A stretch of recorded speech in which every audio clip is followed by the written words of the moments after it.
Hello guys, welcome to Jas kitchen. Today நான் பார்க்க போகிறது கருணைக்கிழங்கு வறுவல். கருணைக்கிழங்கு வறுவல் தான் பார்க்க போகிறோம்.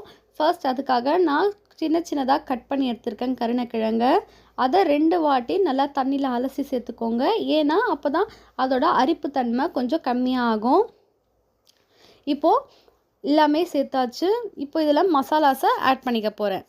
ஃபர்ஸ்ட் நான் என்ன பண்ணுறேன் அப்படின்னா, இஞ்சி பூண்டு பேஸ்ட் வந்து ஒரு 2 டேபிள் ஸ்பூன், அதுக்கப்புறமா கொஞ்சமாக மஞ்சள் தூள், மிளகாய் தூள், அப்புறமா மிளகுத்தூள், இது எல்லாமே சேர்த்துட்டு உப்பு போட்டு நல்லா கலந்து வச்சுக்கோங்க.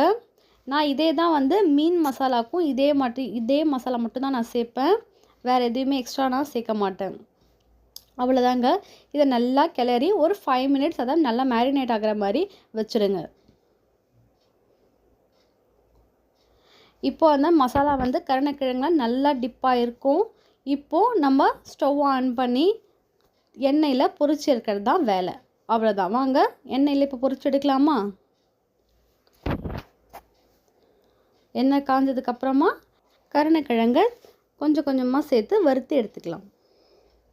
அவ்வளோதாங்க. ஈஸியான ரெசிபி தான், பட் டேஸ்ட் அல்டிமேட்டாக இருக்கும். நீங்கள் வீட்டில் ட்ரை பண்ணி பார்த்து எப்படி இருந்துச்சுன்னு மறக்காமல் கமெண்ட் பண்ணுங்கள்.